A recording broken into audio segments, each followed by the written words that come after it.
네, 열린공감TV 시청자 여러분 안녕하십니까. 지금서부터 강진구의 인사이트 시작하겠습니다. 오늘 초대 손님은 윤미향 의원님입니다. 뜨거운 논쟁의 항상 중심에 계셨던 분이죠. 저희가 오늘 윤미향 의원님을 이제 모신 이유는 우리 윤미향 의원을 변호하거나 또 옹호하고 또 미화하려고 했던 것은 아니고 열린공감TV는 항상 기본적인 모토가 진실을 추구하는 방송입니다. 그리고 누구에게나 다 환영받고 박수를 받는 탐사 보도도 의미가 있지만 가장 저는 개인적으로 생각했을 때 값어치 있는 탐사 보도는 당장에 돌팔매가 날아오더라도 진실을 얘기할 수 있는 그러한 탐사 보도가 저는 개인적으로 가장 가치 있는 보도라고 생각을 합니다. 그동안 윤미향 의원님을 향해서는 우리 조중동을 비롯한 극우 레거시 미디어 그리고 극우 세력들의 수많은 돌팔매들이 있었습니다. 그로 인해서 검찰 수사까지 이어졌었고 그 결과는 여러분들이 알고 있는 내용입니다. 그러나 여러분들이 알고 있는 내용 중에 상당수는 또 진실과 다른 부분들도 있습니다. 그래서 오늘은 그 윤미향 의원님을 직접 모시고 또 오늘 시청자 여러분들께서 방송을 통해서 댓글로 알고 싶은 내용들을 올려주시면 실시간으로 시청자 여러분들과 또 소통하는 그러한 순서로 진행을 해보도록 하겠습니다. 윤미향 의원님 간단히 소개 여러분들 많은 분들 아시겠지만 윤미향 의원님은 위안부 문제를 국내가 아닌 미국으로 끌고 들어가 국제사회에서 공론화시키는데 성공을 했고 그것을 주도한 대표적인 인물이기도 하고 그 일을 했었던 정의연의 대표를 지냈었죠. 그리고 일본 대사관 앞에서 소녀상 설치 및 시위를 주도함으로써 국내의 많은 시민단체들과 연대해서 위안부 문제와 일제의 만행을 더욱 알리는 데 널리 공헌한 인물이기도 합니다. 그리고 윤미향 의원님께서는 이런 활동을 하는 가운데서 동시에 현재 일본 극우 정부에서 가장 꼴보기 싫은 인물 순위권에 또 들어가 있는 인물입니다. 왜냐하면 일본의 군국주의 부활을 위한 평화헌법 개정에 있어서 가장 방해가 되는 인물이기도 합니다. 자, 의원님 오늘 나오셔서 감사합니다. 네, 또 이렇게 초대해 주셔서 고맙습니다. 예. 자, 그럼 먼저 대담 들어가면서 MBC PD수첩 한번 얘기를 한번 좀 해볼까요? MBC PD수첩에서 최근에 부당거래 국정원과 일본 극우 편이라고 하는 프로그램을 이번에 특별 편성해서 방송을 했었어요. 거기에 우리 의원님도 출연을 하셨었죠? 네, 출연을 했는데 네. 사실은 촬영을 한 3시간 정도 했기 때문에 네. 약간 분량이 조금 더 나오겠지 기대를 했는데 그래서 그날 홍보도 좀 많이 했어요.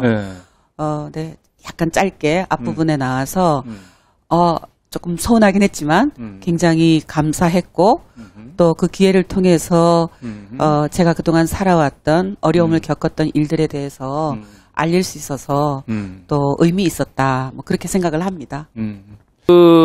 이 국회에 나름대로 위안부 할머니의 비원을 안고 국회에 등원을 하셔서 채 뜻을 펼치기도 전에 작년 5월 달에 정말 감당할 수 없는 언론의 이제 공세에 많이 시달렸었는데 이제 주요한 언론의 그 당시의 공격의 내용은 결국은 이제 위안부 정의연에 대한 지원금이나 그 부분 관련해서는 우리 김두일 작가님께서 좀 하나 좀 짚어봐 주시죠. 사실은 작년 4월 말부터 5월, 6월 달까지 그러니까 이제 조국 장관에 대한 어떤 그런 언론의 공격이 약간 일단락되고 그 화력이 이제 윤미향 당시 이제 6월 달이니까 이제 의원을 앞두고 있던 시점에 집중됐을 때였죠. 제가 봤을 때는 대한민국에 그 당시에 숨만 쉬어도 욕을 먹는 사람이 이제 2명 있었는데 1번이 조국, 2번이 윤미향이라고 저는 봤습니다. 어쨌든 한번 물어보죠. 그 당시에 언론을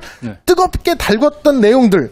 자, 이 단체의 자금을 이용해서 딸의 유학비를 썼다.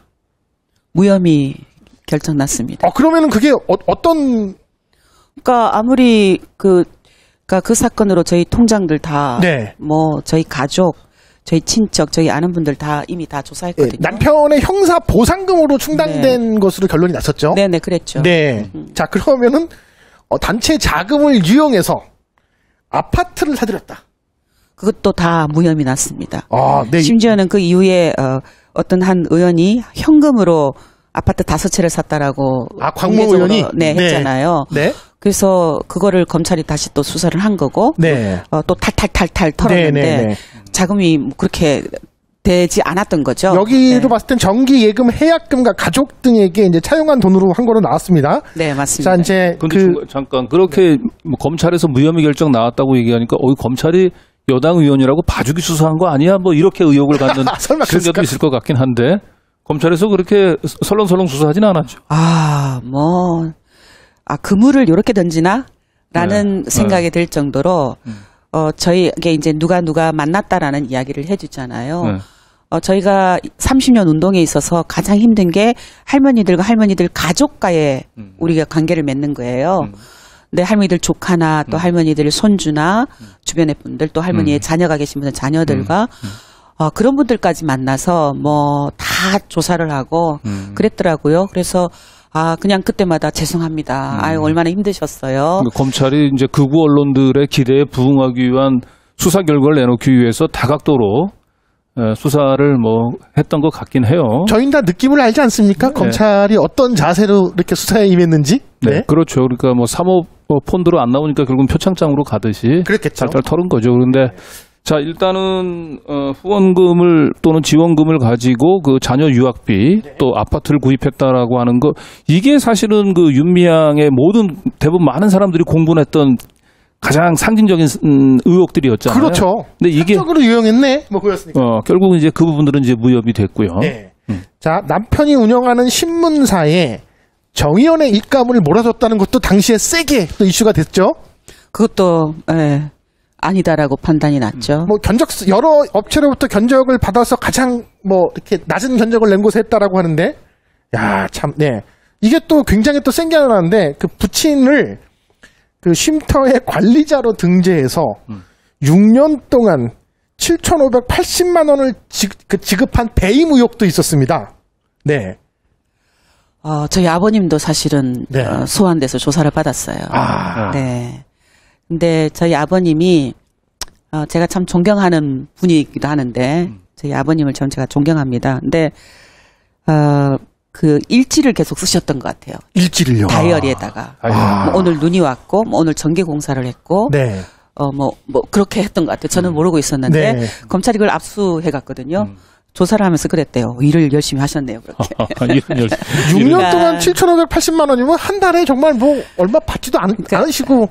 그럼 한 달에 얼마쯤 받으신 거죠, 그러면? 100만 원 받기도 하고 50만 원 받기도 하고.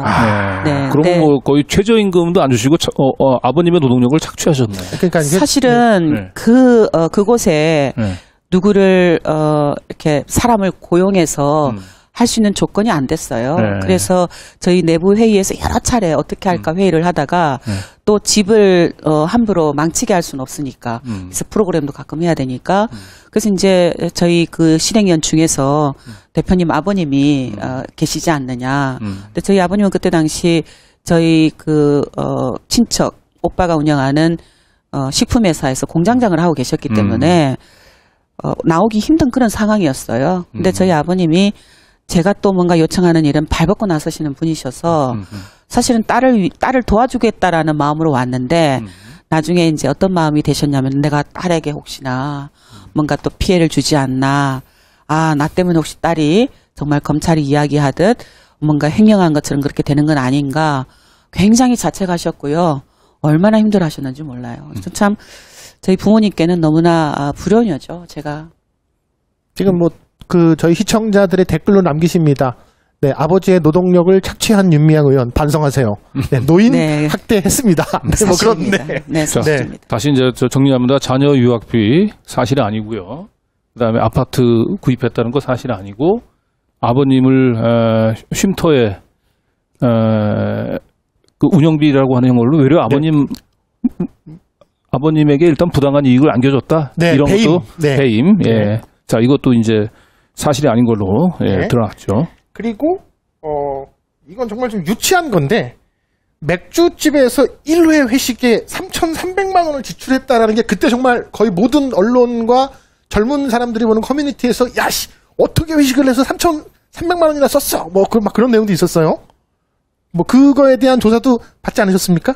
다 해서 그것도 다 네. 판명이 났고 네.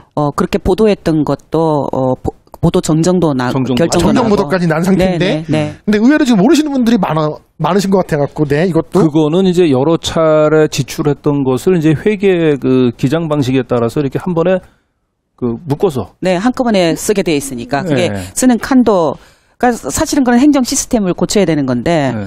그 서식에 맞게 기록한 것을 가지고 네. 그렇게 누적적으로 여러 차례 걸쳐서 지출했던 걸 한 번 네. 적은 걸 한 번에 3천만 원 그 쓴 걸로 회식한 걸로. 네, 그래서 회식비를 쓴 결국은 걸로. 다 해명이 됐고 네. 네. 정정되고 그랬습니다. 네. 근데 그렇게 기억하고 있다는 게 사실은 문제죠. 그렇죠. 사람들이, 그래서 프레임이 무서운 거겠죠. 네, 이렇게 예. 기억하도록. 뭐, 당시 이제 YTN 뉴스에서는 쭉 정리를 했었네요. 예, 정정보도 기사 삭제, 정정보도. 자, 그런데 저게 정정보도 했던 내용들은 사람 머릿속에 기억하시는 분들은 거의 없고 일면에 잘못 나간 이제 보도들, 대서특필한 보도들만 기억들을 하실 텐데 그래서 이번에 만들어진 언론중재법이 바로 이제 그런 것들을 좀 그 언론의 사회적인 책임을 좀 높이는 차원에서 정정 보도의 크기들을 원래 그 나갔던 그 기사 크기를 기준으로 해서 뭐 그거의 한 절반 정도 뭐 이렇게 기준을 마련했다는 차원에서도 좀 의미는 좀 있어요. 예. 그래서 이게 우리 오늘 썸네일에서 얘기했었던 이제 대략적인 이제 1차 윤미향에 대한 이제 그 마녀 사냥의 이제 그 전말인 것 같고, 근데 어떻게 윤미향 그 의원의 시련은 사실은 이걸로 또 끝나지 않았고, 참 이게 28살 그 정의연 위안부 문제 할머니로 활동했었던 그 활동이 이제 국회에서 꽃을 피우는 게 아니라 국회가 굉장히 윤미향 의원의 활동에 있어서는 또 다른 흑역사가 돼서 마음이 좀 안타깝습니다만은 결국은 또다시 그 국민권익위의 부동산 투기 의원으로 지목이 돼서 결국은 이제 민주당에서 이제 출당 조치까지 들 수밖에 없었는데 한번 그 부분들에 대해서 뭐 시청자분들께서 아시는 분들은 아시겠지만 하실 얘기가 많을 것 같아요. 투기는 명확하게 아니고요. 네. 그러니까 저희 시모님이 함양읍에 12평인가 그 빌라에 맨션에 다세대 2층에 살고 엘리베이터도 없는. 그러니까 지금 그 계단을 올려내린 것도 사실은 굉장히 힘든데 그곳에 살고 계신데 그동안에는 저희 시누이가 어머니를 그 부양을 했어요. 네. 근데 시누이 사정이 생겨서 이제 부양을 할 수 없으니까 저희 남편이 시어머니를 이제 모시게 됐고 그 모시는 거를 그래서 어쩔 수 없이 어머니에게 뭔가 생활비를 제공하는 일이라든가 또 그 어머니가 사시는 집을 저희 남편 명의로 구입을 해서 어머니를 모시고 그리고 정기적으로 방문도 하고 그렇게 했던 거죠. 그러니까 그거를 지금 국민권익위에서 그렇게 의혹을 가지고 그러니까 조사를 했고 보고를 해서 당의 입장에서는 미리 그런 선언을 결정을 했기 때문에 국민권익위에서 그렇게 결정되는 대로 출당하거나 탈당 조치하겠다라고 했기 때문에 그런 결정이 났던 것 같아요. 그래서 저는 억울한 측면이 굉장히 강하죠. LH 부동산 투기 때문에 일어난 일인데 가족들이, 그러니까 자녀들이 부모님을 모시는 과정에서 일어난 그런 부모 부양의 어떤 방법, 그것이 이렇게 부동산 투기로 공격당하는 것. 그래서 저희 어머니 같은 경우도 굉장히 힘겨운 시간을 지금 보내고 있고, 근데 오히려 지금 무소속인 상황이기도 하지만 빨리 수사가 제대로 돼서 또 복당할 수 있는 그런 시간들을 기다리고 있습니다. 자, 오늘도 저희가 윤 의원님 모시고 얘기를 나누는 게 이제 1시간 이제 26분이 지나서 이제 우리가 마무리해야 될 것 같거든요.